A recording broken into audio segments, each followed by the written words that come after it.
रुकावटें आती हैं सफलता की राहों में, ये कौन नहीं जानता। फिर भी वह मंजिल पा ही लेता है जो हार नहीं मानता।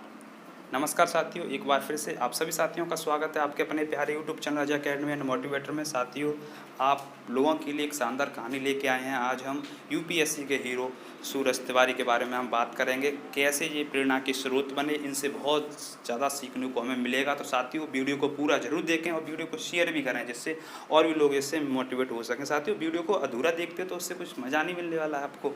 या तो वीडियो को पूरा देखो या तो देखो ही मत। जिससे आप पूरी देखोगे, जिससे आपकी चीज़ें समझ में तो आएंगी। कम से कम आधे देख कर चले जाते फिर क्या समझ में आएगा। तो साथियों, चलिए स्टार्ट करते हैं सूरज तिवारी के बारे में बातें। ये उत्तर प्रदेश के मैनपुरी ज़िले से संबंधित हैं। इन्होंने वहाँ से अपनी पढ़ाई एकेडमी की पढ़ाई की थी और अपने आप में सोचा कि नहीं, मुझे कुछ ना कुछ और आगे करना है, समाज को बदलना है, तो मुझे और पढ़ाई करनी चाहिए। लेकिन घर के फैमिली बहुत, मतलब घर का जो बैकग्राउंड बहुत ज़्यादा ख़राब था। इनके पिताजी जो थे वो दर्जी थे, तो घर का खर्चा वगैरह नहीं चल पाता था। तो इन्होंने सोचा मुझे काम करना चाहिए। दिल्ली में जाकर इन्होंने काम किया, लेकिन 2017 में इनके साथ बहुत ज़्यादा दुर्घटना घटित हो गई, जिसमें इनके दोनों पैर, रेल दुर्घटना में इनके दोनों पैर, एक हाथ चला गया और एक हाथ की, बाएं हाथ की 2 उंगली भी चली गई। तो मतलब इतना ज़्यादा जे इनका शरीर जो है चला गया। अब इनके माइंड में बहुत ज़्यादा वो चीज़ आई कि अब क्या, मैंने सोचा कुछ करने का अच्छा, लेकिन मेरे साथ इतना बुरा हो गया, मेरे पैर चला गया, हाथ चला गया, मैं क्या कुछ नहीं कर पाऊँगा। लेकिन मन में सोचे नहीं, मुझे कुछ करना है, मुझे कुछ मतलब दिखाना करके। तो इनके मन में विचार आया कि मुझे यूपीएससी क्रैक करना है और निकालना है, इसको हर हालत में निकालना है। तो इन्होंने जेएनयू में एडमिशन लिया, वहाँ पर बीए की पढ़ाई की और बीए की पढ़ाई के साथ साथ इन्होंने यूपीएससी की तैयारी करना स्टार्ट किया। उसके बाद इन्होंने एमए की। तो करते गए साथ ही साथ में तैयारी, और अपने आप में जी जान लगा दी कि मुझे नहीं सिलेक्शन लेना है, इस बार में ही मुझे पहली बार में ही एग्ज़ाम को क्लियर करना है। तो इन्होंने पढ़ाई की और जिस हिसाब से इनका जो रिज़ल्ट आया, और रिज़ल्ट में इन्होंने यूपीएससी की परीक्षा क्वालिफाई कर दी। इन्होंने दिखा दिया कि मैं अपने बल पर ही, मेरे बेशक शरीर ने साथ छोड़ दिया, लेकिन मेरे मस्तिष्क ने काम किया और मैं उन्हें यूपीएससी का जो है एक अपने आप में रिज़ल्ट बढ़िया शानदार कर दिखाया। तो जब इनसे पूछा गया कि आपकी जो है जब आपके शरीर ने साथ छोड़ दिया फिर भी आप इतने बड़े मोटिवेट हुए, किस तरह से आपने जो है अपने आप को संभाला, तो इन्होंने खुद बताया कि मैंने जो है महापुरुषों की जीवनियाँ पढ़ी, बायोग्राफी पढ़ी, और कुछ टॉपर्स की जो है सूची वगैरह पढ़ी। मतलब अपने आप में जो है इससे मैं मोटिवेट रहा और अपने ध्यान को मैंने केंद्रित किया कि कोई नहीं, मेरा शरीर ही तो साथ नहीं छोड़ रहा है, मेरे शरीर ने ही तो साथ छोड़ दिया है, तो कोई बात नहीं, मैं अपने मस्तिष्क को अच्छे से काम करूँगा, जिससे मैं कुछ अच्छा कर सकता हूँ।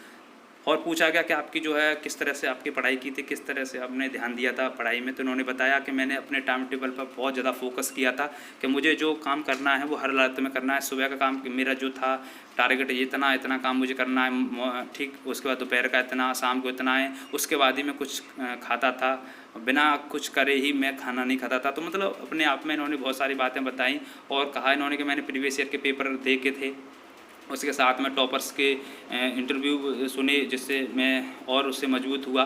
मैं अपने पूरा ध्यान इस पर ही केंद्रित कर दिया, जिससे मैं, मेरी जो रैंक है वो 970 में रैंक आई है। तो अपने आप में इन्होंने अपनी जो है सफलता की इन्होंने कहानी बताई सूरज तिवारी ने। तो जैसे इन्होंने का रिजल्ट आया तो उनके माता पिता सब लोग खुश और सभी लोग खुश। तो सबसे बड़ी बात यहाँ पर ये यूपीएससी के हीरो कैसे बने कि देखो, आप चित्र में देख ही पा रहे हो कि दोनों पैर नहीं है और एक हाथ नहीं है, और एक हाथ में भी 2 उंगली नहीं है। तो यहाँ देखो, जब सबके पास व्यवस्था होती है फिर भी नहीं पढ़ पाते हैं और कह पाते हैं कि साधन नहीं, हमारे पास व्यवस्था नहीं है, कि हमें कोई सपोर्ट नहीं कर रहा है। तो देखो, अपने आप को मजबूत बनाना पड़ेगा। यहाँ से सबसे बड़ी सीखने की बात है। आपके लिए वीडियो बनाई गई है, देखो आप खुद इस चीज़ को कि पैर न होने के बाद, हाथ भी न होने के बाद भी फिर भी ये अपने आप में डिमोटिवेट नहीं हुए, अपने आप को मजबूत बनाया, 4 दीवारी के अंदर पूरी जी जान लगा दी और जब अपना एक अच्छा रिजल्ट दिखा दिया है। तो देखो, अपने आप में पहचानो, अपनी योग्यता को पहचानो, अपने आप में अपने लक्ष्य पर लगे रहो। जिस चीज़ की आप तैयारी कर रहे हो उस चीज़ में आप निश्चित रूप से सफल हो जाओगे। तो आपको ये चीज़ें सोचनी चाहिए, कभी भी मुश्किलें सामने आती हैं उससे हारना नहीं, हमें उसका सामना करना है, डटे रहना है। आप डट करके उसका सामना करोगे तो निश्चित रूप से आप चीज़ें जिस चीज़ में आप जाना चाहोगे उसमें आप निश्चित रूप से सफल हो जाओगे। तो साथियों, ये आज जो कहानी थी वो सूरज तिवारी के बारे में। वीडियो कैसा लगा आप शेयर ज़रूर करें, और जिससे और लोगों को इस चीज़ के बारे में जानकारी हो सके। तो साथियों, धन्यवाद।